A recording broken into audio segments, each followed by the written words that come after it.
Well, I'm delighted to hear that. I think there are any number of things they need to investigate, including the likelihood that 3% of the vote total was changed in the pre-election voting ballots that were collected digitally by using the Hammer program and a software program called Scorecard. Hammer Scorecard, I first was introduced to it in March of 2017. So that means Trump actually got 60% here votes, or if that's 85, yeah, you got 60% here. You could even make the argument that even if you want to believe that Republicans hated Trump so much, the larger that the population size were, they still wouldn't be able to hate him in such a perfect line. I told you to be encouraged, so hang in there. The computer cavalry is riding into the rescue. So we're going to talk about that. Let's get started. I hear the sweet sound of freedom, and I won't be long.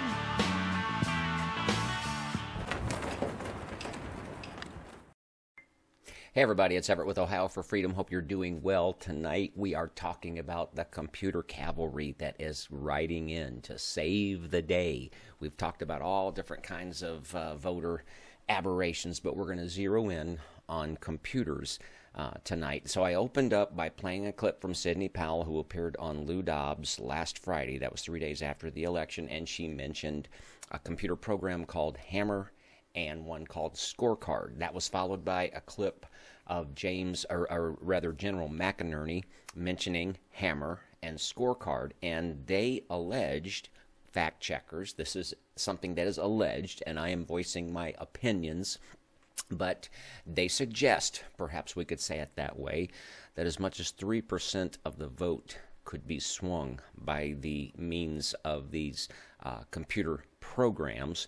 And then I played a clip of Dr. Shiva. I can't pronounce his last name. Listened to him several times. He's extremely bright, has a PhD from MIT. That rhymes. But he and his team have done some work in the state of Michigan. And so I want to talk about the work that they've done, and I want to begin by playing a clip where he states his executive summary of their results. So let's take a look at it. Now, the executive summary, this is what you're going to get out of this. So if you need to leave right now and you're going to run off to do something, the conclusion of this, which we like to present up front, is that there are in the three major counties that were analyzed out of the four, Trump's margin was reduced by a minimum of 138,000 votes. I'll repeat that. President Trump's margin was reduced by a minimum of 138,000 votes. So what that means is Trump's vote total was decreased by 69,000, and Biden's vote total was increased by 69,000. In short, 69,000 votes were transferred from Trump to Biden in these counties. That is a really bold claim. How did they arrive at that? I'm going to play one more clip from these guys. It's very short, about 10 seconds. Primarily what I'm asking you to do is look at the graphic. Look at the graphic and see, is it trending up? Is it trending down? Is it irregular? Or is it pretty a very observable trajectory?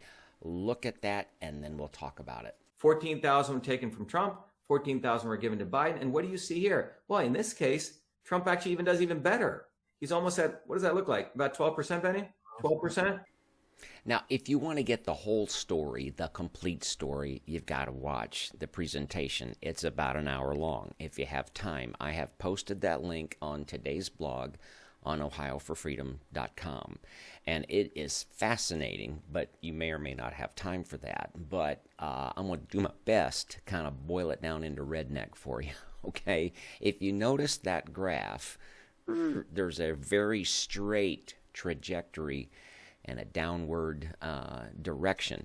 And how did they come up with that? Well, in Michigan, you can vote a straight party ticket so that you're voting all Republican or voting all Democrat, or you can vote an open ticket, vote on either sides of that. And what they did was they just did a fairly simple algebraic analysis, and what they found was that as the tallies would come in, basically it's this: the more Republican votes, the lower the Trump votes, which doesn't make any sense at all. Because, in other words, the Trump vote is not tracking the overall Republican vote, because obviously President Trump is attracting a lot of people that aren't going to vote a straight Republican ticket. And what they did was analyze 4 counties in Michigan. That would be Wayne, Macomb, Kent, and Oakland. And that trajectory that you saw repeated over and over, it completely defies mathematical sense. It's just completely improbable. But to boil it all down, Benny, one of the co-presenters, probably had the best way of summing it up, and I'm going to play that for you right now. The argument that even if you want to believe that Republicans hated Trump so much, the larger that the population size were, they still wouldn't be able to hate him in such a perfect line. See, what Benny is referring to, that was the other presenter, is that if you were to buy those graphs at face value, you would have to believe that like 70-80% of people that are voting nearly all Republican just don't want to vote for Donald Trump. And that doesn't make any sense. And that would be like Mitt Romney's argument, basically saying, well, Republicans are still Republicans. They're just dissatisfied with President Trump. Well, that's coming from Mitt Romney. But as Benny just said, if you did believe that, it's really hard to believe that perfect line like that. So it really appears that they have evidence that would substantiate the claims that are made by Sidney Powell and by General Mcinerney.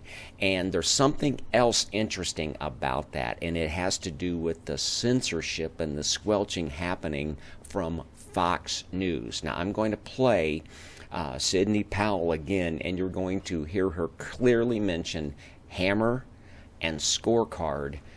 Pay attention, and then we'll talk about it. Well, I'm delighted to hear that. I think there are any number of things they need to investigate, including the likelihood that 3% of the vote total was changed in the pre-election voting ballots that were collected digitally by using the Hammer program and a software program called Scorecard. So once again, that was Sidney Powell on Lou Dobbs on Friday, and that would be November the 6th.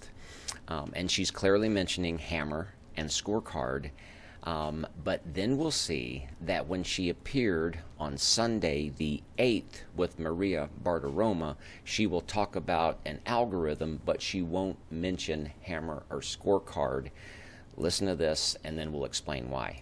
You can see that that's how the rest of the country should have gone, but they also used an algorithm to calculate the votes they would need to flip, and they used the computers to flip those votes.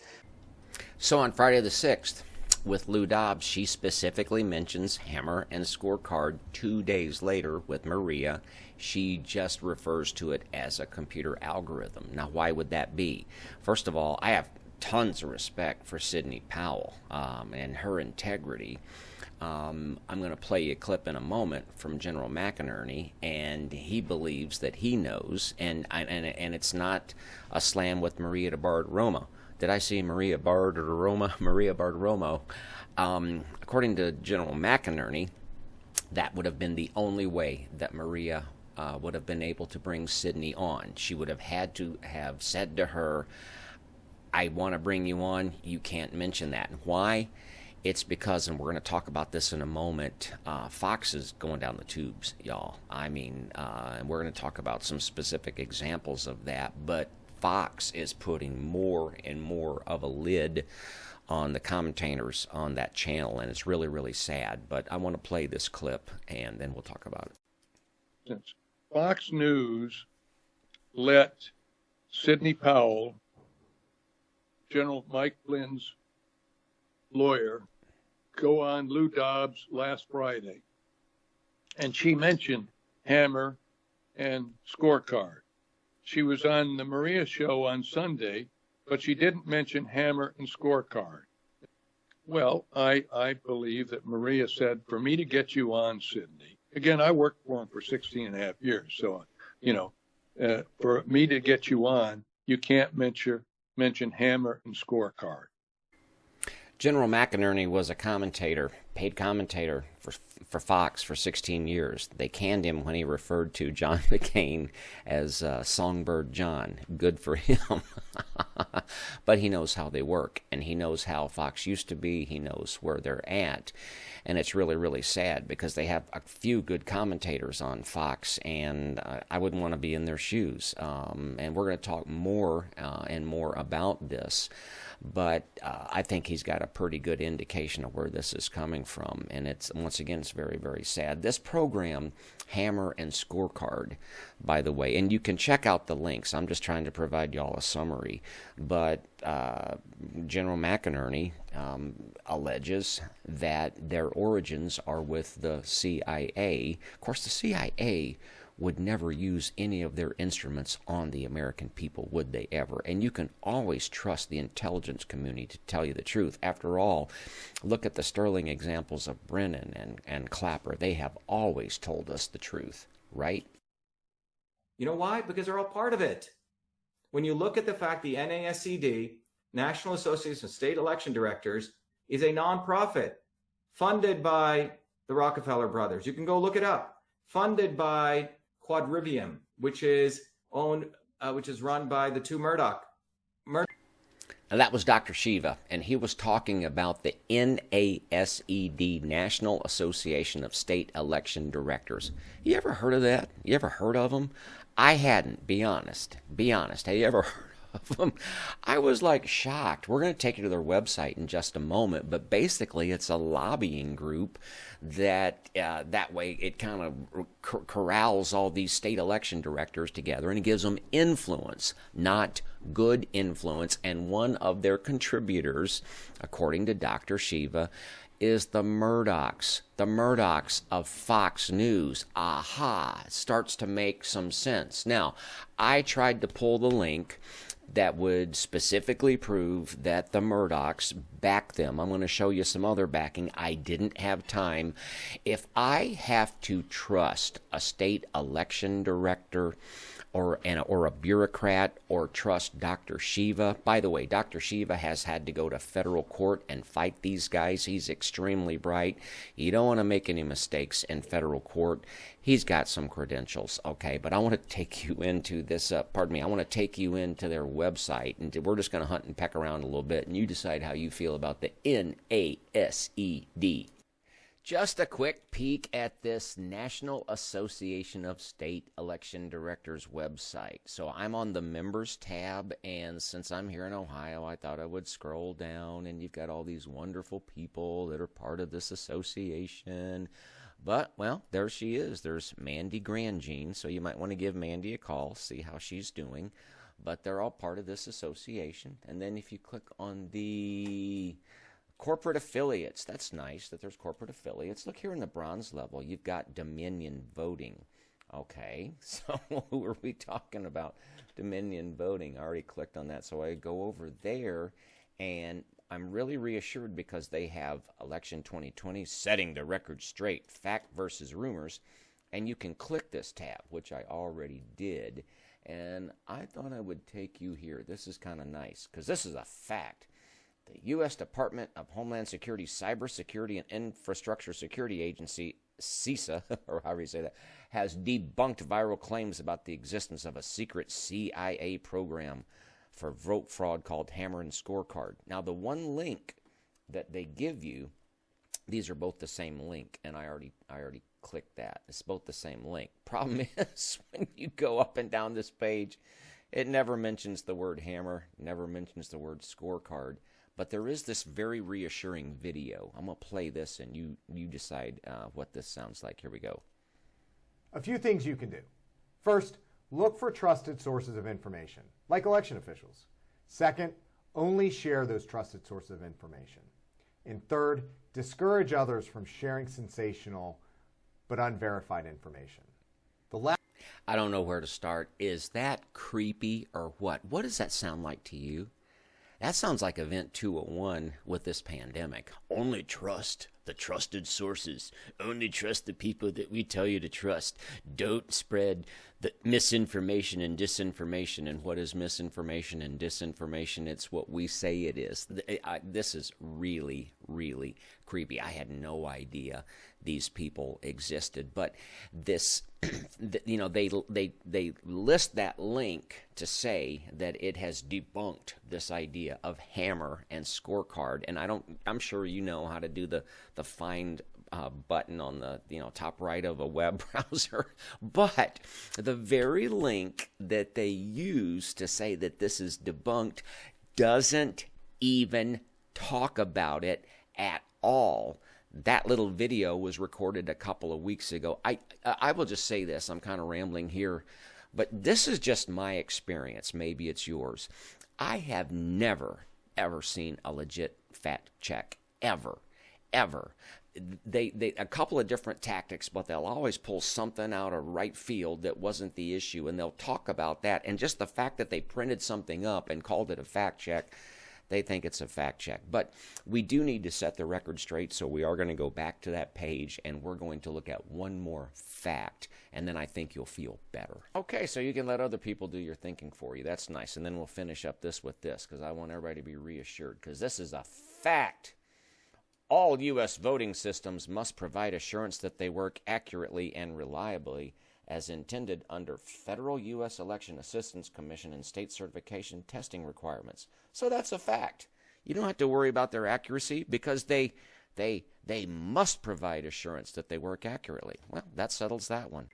Don't you feel all reassured when the government gives you the facts? Now, I was on this website earlier, but then the president tweeted about this company, Dominion, and it is scathing. I'm going to put it up on the screen. So I did go back to the site, and I noticed, for the benefit of the American public, they have added another fact check from the Dispatch.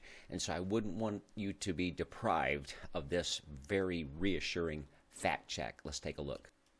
I love the way these fact checkers work. So this is the Dispatch fact check debunking the hammer scorecard conspiracy theory. And we're going to read right here. This is their expert that they're citing. This process typically then moves as follows. One copy of the printout is then signed by witnesses, enclosed with the electronic results cartridge, and sealed in an envelope for hand delivery to the election official, said Jones. Then, in some counties, the electronic results are transmitted by modem for quick reporting of unofficial totals, while the spare printout is posted on the wall for everyone to look at. Oh yeah, everyone as long as they're a Democrat. And this is the clinching statement. This should give you peace of mind. This is all to say that interfering with election results at transfer points would be unlikely, according to Jones. Well, that's nice to know. It's unlikely. All right.